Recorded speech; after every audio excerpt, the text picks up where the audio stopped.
So how can we create tools within our societies to make sure that migrants, even irregular migrants, have their rights recognized? I write reports for the Human Rights Council. These reports from the 52, 53 mandates that exist are accumulated. They are accessible online. Everyone can read them, and they're used by NGOs in their dealings with their authorities. In a typical country visit, I will meet the minister responsible for immigration, I will meet employers, I will meet NGO working with migrants, and I will visit detention centers where migrants are detained. I've been very lucky because I was trained as a historian. Quite often historians have one period that they sort of stick to forever.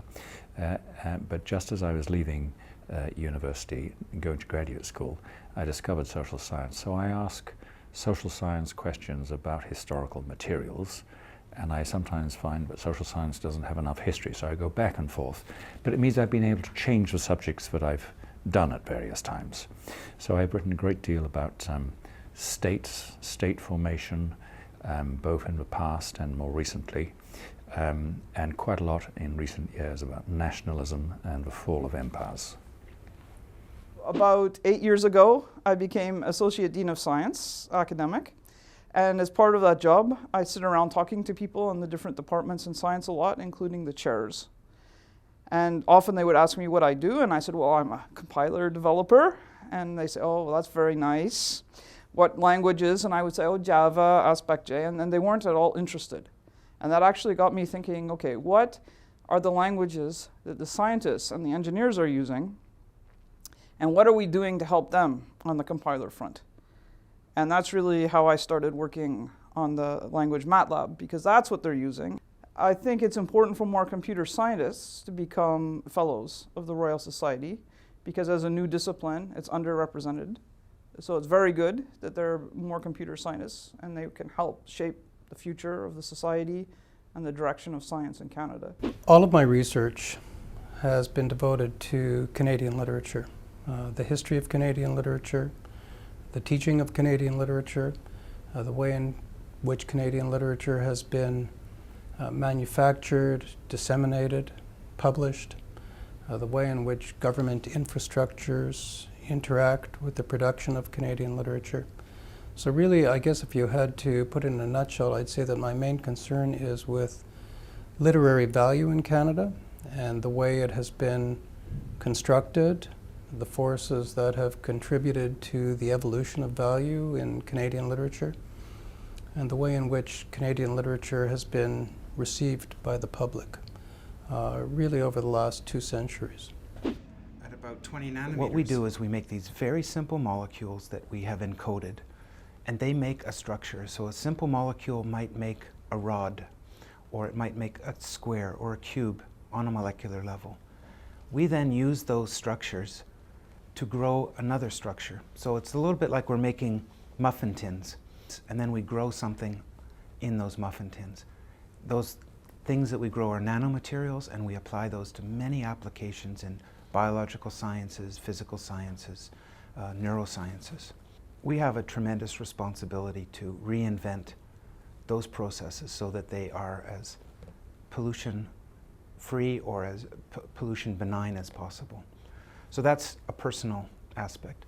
My research impacts or talks to the green agenda because our nanomaterials, in some instances, are very powerful entries into doing green chemistry. So my research is in the field of green chemistry, which is trying to develop and invent a new chemistry where we can make chemical products easier, cheaper, simpler, cleaner, and more sustainable. One example is we're studying ways to develop new chemistry where we can convert a biomass such as sugar, lignin, and cellulose, and other things available in nature to turn them into useful products. I look at dirt. I mean, people call it soils, but it really is dirt. And I look at the way in which soils both are affected by the environment, for example, the climate or the vegetation patterns or the underlying geology, but also the way in which the soils in turn mitigate environmental change, how they can be, for example, used perhaps to stop climate change in terms of global warming.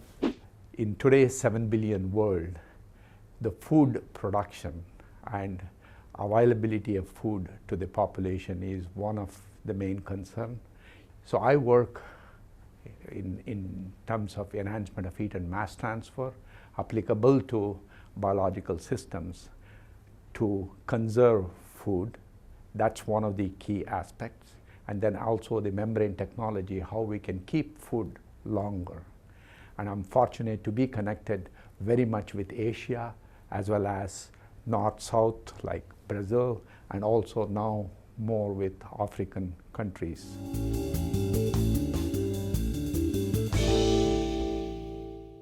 Notre travail, en fait, focus sur trouver ou investiguer pourquoi les personnes, en général, souffrent de maladies cardiovasculaires ou de maladies cardiaques. Donc, on veut chercher quels sont les facteurs qui font que les personnes, les femmes, les hommes, sont plus à risque de maladies cardiaques. Pourquoi les personnes meurent d'une crise de cœur? Pourquoi d'autres personnes n'en meurent pas?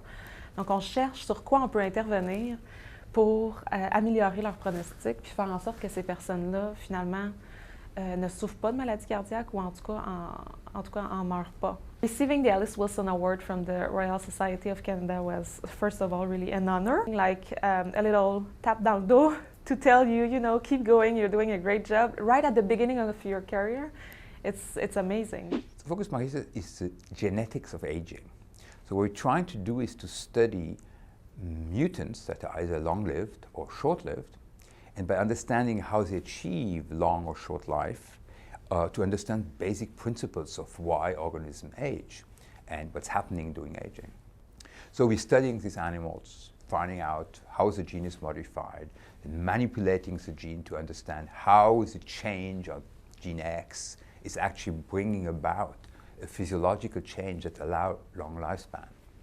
Doing this research, I would have done on my own dime if I had the money. Therefore, I have just managed my entire life to do that, what I wanted to do anyways.